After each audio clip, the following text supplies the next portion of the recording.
3. Assalamualaikum warahmatullahi wabarakatuh. Salam sejahtera para mahasiswa mata kuliah pengantar ilmu hukum. Hari ini kita memasuki perkuliahan pertama. Materi yang akan dibawakan pada hari ini mengenai pengertian hukum. Namun sebelum saya menyampaikan materi, saya akan memperkenalkan diri. Saya Siti Mariam. Pendidikan saya D3 IPB, S1 saya dari Brawijaya Malang, S2 saya Magister Hukum Bisnis UGM, dan saat ini saya merupakan kandidat Doktor Ilmu Manajemen dari Universitas Padjadjaran Bandung.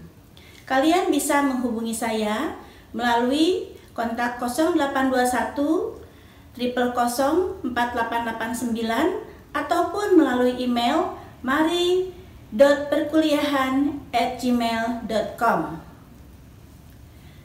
Nah, sebelumnya saya akan membacakan kontrak perkuliahan kita. Perkuliahan terbagi atas 14 kali pertemuan. Perkuliahan dilakukan dengan jarak jauh dengan menggunakan Zoom Meeting maupun Google Meeting serta WA Group. Tugas individu itu akan saya sampaikan, namun sebelumnya saya akan membacakan tugas kelompok.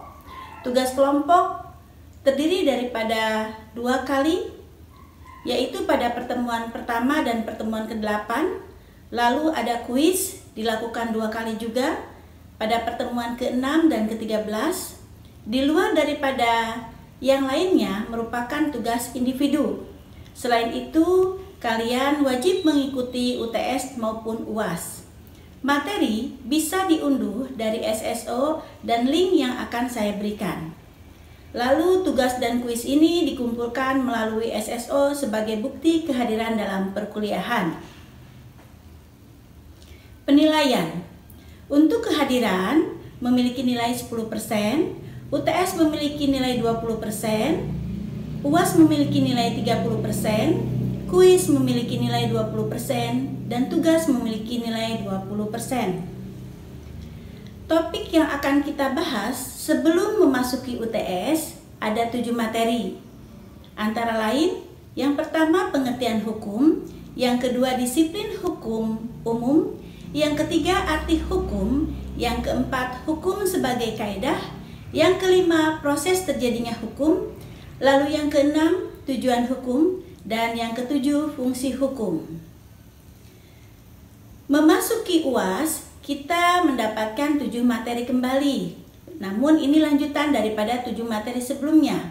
Jadi yang ke-8 ini kita akan membahas materi sumber hukum, yang ke-9 unsur hukum, yang ke-10 isi kaidah hukum, yang ke-11 sifat kaidah hukum, yang ke-12 esensi kaidah hukum, yang ke-13 penyimpangan kaidah hukum, dan yang ke-14 teori M. Friedman. Lalu kalian bisa membaca buku Menguak Takdir Hukum oleh Ahmad Ali, lalu teori Hans Kelsen tentang hukum Jakarta oleh Jimli Asidik, lalu perlindungan hukum bagi masyarakat Indonesia oleh Philippus M. Hajon. Lalu di sini ada rangkuman Intisari Ilmu Hukum oleh Ridwan Syahrani. Di sini juga ada buku ilmu hukum yang bisa kalian pelajari oleh penulisnya Sacipto Raharjo, serta mengenal suatu hukum pengantar oleh Sudikno Mertokusumo. Hukum banyak sekali seginya dan luas sekali cakupannya. Karena hukum mengatur semua bidang kehidupan masyarakat, tidak hanya masyarakat suatu bangsa, tetapi juga masyarakat dunia yang selalu mengalami perkembangan dan perubahan terus-menerus. Pertanyaannya tentang apa itu hukum merupakan pertanyaan yang memiliki jawaban yang lebih dari satu, sesuai dengan pendekatan apa yang dipakai oleh karena itu, hukum pada hakikatnya bersifat abstrak. Nah, pengertian hukum. Apakah hukum sama dengan aturan?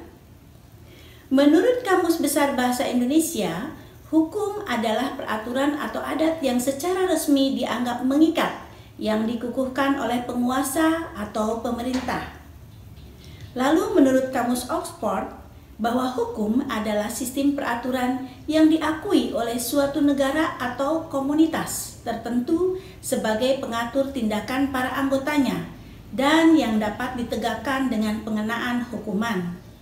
Dalam Kamus Cambridge, hukum adalah aturan, biasanya dibuat oleh pemerintah yang digunakan untuk mengatur cara perilaku masyarakat. Hukum diartikan sebagai sistem aturan negara, kelompok atau bidang kegiatan tertentu. Hukum juga berarti aturan umum yang menyatakan apa yang selalu terjadi ketika ada kondisi yang sama. Pengertian hukum menurut para ahli. Hans Kelsen mengartikan hukum adalah tata aturan atau rule sebagai suatu sistem aturan-aturan atau rules tentang perilaku manusia. Dengan demikian, hukum tidak menumpuk pada satu aturan tunggal atau rule, tetapi seperangkat aturan atau rules yang memiliki satu kesatuan sehingga dapat dipahami sebagai suatu sistem. Konsekuensinya adalah tidak mungkin memahami hukum jika hanya memperhatikan satu aturan saja, dan selalu terjadi ketika ada kondisi yang sama. Sudikno Mertokusumo mengartikan hukum sebagai kumpulan peraturan-peraturan atau kaedah-kaedah dalam suatu kehidupan bersama. Keseluruhan peraturan tentang tingkah laku yang berlaku dalam kehidupan bersama, yang dapat dipaksakan pelaksanaannya dengan suatu sanksi ketika ada kondisi yang sama. M. Myers memberikan definisi bahwa hukum merupakan semua aturan yang mengandung pertimbangan kesusilaan, ditunjukkan pada tingkah laku manusia dalam masyarakat, dan sebagai pedoman bagi penguasa-penguasa negara dalam melakukan tugasnya. Sedangkan Immanuel Kant menuturkan, menurut peraturan hukum tentang kemerdekaan, hukum adalah keseluruhan syarat-syarat yang dengan ini kehendak bebas dari orang yang satu dapat menyesuaikan diri dengan kehendak bebas dari orang lain. Lalu Karl von Savigny menyampaikan yang berpaham historis bahwa keseluruhan hukum sungguh-sungguh terbentuk melalui kebiasaan dan perasaan kerakyatan, yaitu melalui pengoperasian kekuasaan secara diam-diam. Sedangkan Immanuel Kant yang berpaham hukum alam, hukum adalah keseluruhan kondisi-kondisi di mana terjadi kombinasi antara keinginan pribadi seseorang dengan keinginan pribadi orang lain, sesuai dengan hukum umum tentang kemerdekaan. Unsur-unsur hukum meliputi dari beberapa perumusan tentang hukum yang diberikan oleh para pakar hukum, dapat diambil kesimpulan bahwa hukum meliputi beberapa unsur sebagai berikut. Yang pertama, peraturan mengenai tingkah laku manusia dalam pergaulan masyarakat. Yang kedua, peraturan itu diadakan oleh badan-badan resmi yang berwajib. Yang ketiga, peraturan itu bersifat memaksa. Keempat, sanksi terhadap pelanggaran peraturan tersebut adalah tegas. Definisi hukum.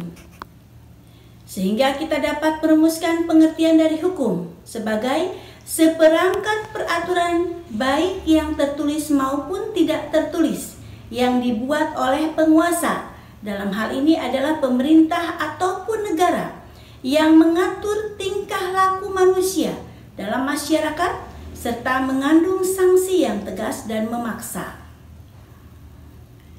Di sini saya akan memberikan tugas kepada kalian.